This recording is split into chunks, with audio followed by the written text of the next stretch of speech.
మరి తప్పు అంటే తప్పు. నాకన్నా పెళ్ళిపోతున్నాయి, నాకన్నా రంగిపోతున్నాయి. మరి నాకన్నా ముందుకెళ్తే 3 మీటర్లు, వెనకెళ్తే 7 మీటర్లు, పైకి వెళ్తే 10 మీటర్లు అండి.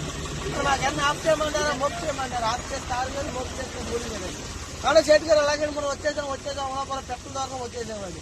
మరి వచ్చేటప్పుడు మన బావగారికి ఏమైనా తెగకపోతే ఫీల్ అవుతారని బాలకృష్ణ బండిలు, అల్లు అర్జున్ షర్టు, ప్రభాస్ షర్టు, బ్రహ్మానంద గారు కట్టాలి తెచ్చేసామండి. మరి బావగారికి తెచ్చి అక్కగారికి లేకపోతే అక్కగారి వంటింట్లో వంటాడుకుంటే ఫీల్ అవుతారని తమన్న చీరలో, అనుష్క చీరలో, కాజల్ లక్ష్మీలు తెచ్చామండి. మనం మీరు 10, 20 ఇస్తే మరి పక్క టీ తాగుతా ఉంటే వెళ్ళి కావాలని బట్టలు తెచ్చేయండి. ఎవరో చేతి గారు అలాగే మరి మీకన్నా ఫ్యాక్టరీ గారు కావాలంటే మా దగ్గర ఉన్నాయి. ఉయ్యూరులో ఉత్తర ఫ్యాక్టరీ ఉంది, ఏలూరులో ఎలుకల ఫ్యాక్టరీ ఉంది, మరి దుబాయ్లో దూదుల ఫ్యాక్టరీ ఉంది, పామార్లో పంచకుర్తుల ఫ్యాక్టరీ ఉందండి. మరి మీకు ఏ ఫ్యాక్టరీ అలాగండి. మరి మా ఊర్లో నిన్నగాక మొన్నగాక పెళ్లి, మరి ఆ పెళ్లికి ఏమేమి భోజనాలు పట్ల తింటే పొట్ట వచ్చేస్తుందండి, గోంగూర తింటే గోపు అన్నారు. మరి చికెన్ తింటే చిక్కుపోతున్నారు, మటన్ తింటే మటన్ అయిపోతున్నారని అందుకే లడాయి సారు, బొడాయి పప్పు, ఏం రేజు కృష్ణల పోసి పెట్టారండి. తిన్నాక 2 బాగున్నారు, 3 మాత్రం ఎత్తండి. మరి మీరు వచ్చాయి